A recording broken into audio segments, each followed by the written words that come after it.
Good morning everyone. তো দেখতে পাচ্ছ আজকে একটা নতুন ছোট্ট মিনি ব্লগ তোমাদের সাথে শেয়ার করতে চলেছি। অনেক দিন পর আমি এতদিন অসুস্থ থাকায় কোন রকম তোমাদের মাঝে কোনো ব্লগ দিতে পারিনি। তো আজকে দিচ্ছি অনেক দিন পরে। আজকে হচ্ছে সকালবেলায় কি কারণ সেটা পরে বলবো। সকালবেলায় ছাদে এসেছিলাম মায়ের সঙ্গে, তো দেখলাম প্রচন্ড কুয়াশা দিয়েছে। কি তো দেখতেই পাচ্ছ, আর ছাদে মায়ের সাথে এসেছিলাম বললামই তো।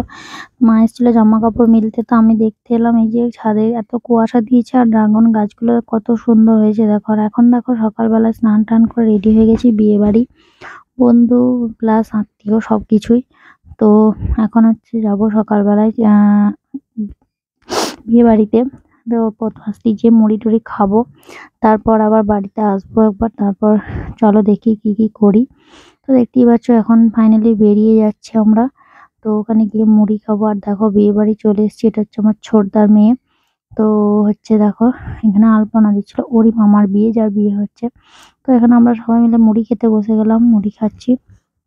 তো মুড়ি খেয়ে দিয়ে যাবো হচ্ছে দিদাদের বাড়ি, দিদাকে দেখতে যাবো একবার। তো চলো দেখতে থাকো ব্লগটা। দেখো বলতে বলতে খাওয়া দাওয়া সেরে কিন্তু আমি আর মা টুকটুক করে হেঁটে হেঁটে চলে এসেছি দিদাদের বাড়ি। তো এই যে ঠিক আছে, দিদা প্রচন্ড অসুস্থ। দিদার কোমরে বল সরে গেছিল, পরে একবার অপারেশন হয়েছিল, দুবার, কিন্তু তাও ঠিক করা যায়নি। তো এখন মানে পুরোপুরি দিদা একদম বেডে বসে থাকে, আর কিছু করার নেই তো। আর এদিকে দেখো তারপর দিদাদের বাড়ি থেকে আমরা আবার বিয়ে বাড়িতে চলে এসেছি। এখন খাওয়া দাওয়া করবো। এখানে একটু এসেছিলাম ভেতরটা দেখতে, করে নানি মুখে বসে গেছে বর। তো ওই যে দেখতেই পাচ্ছ। তো তারপর হচ্ছে দেখো আমরা এবার খাওয়া দাওয়া করে নেবো, কারণ এখন অনেকটা টাইম হয়ে গেছে, দুপুর হয়ে গেছে। দেখো খেতে বসেও গেছি।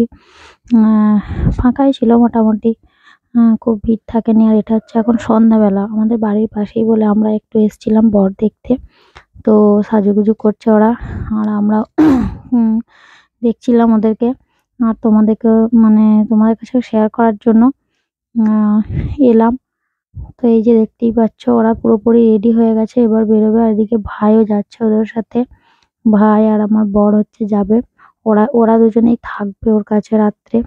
তো এই যে বামুন ঠাকুর এসছে, কি ওই বিয়ে করতে যাওয়ার আগে যে মন্ত্রতন্ত্র পুজোটা মানে এসব করতে হয়, তো করে নিচ্ছে। ও আমাকে দেখে একটু হাসছিল আমি তুলছিলাম বলে। তো এই যে দেখো গাড়ি টাড়ি সমস্ত কিছু রেডি।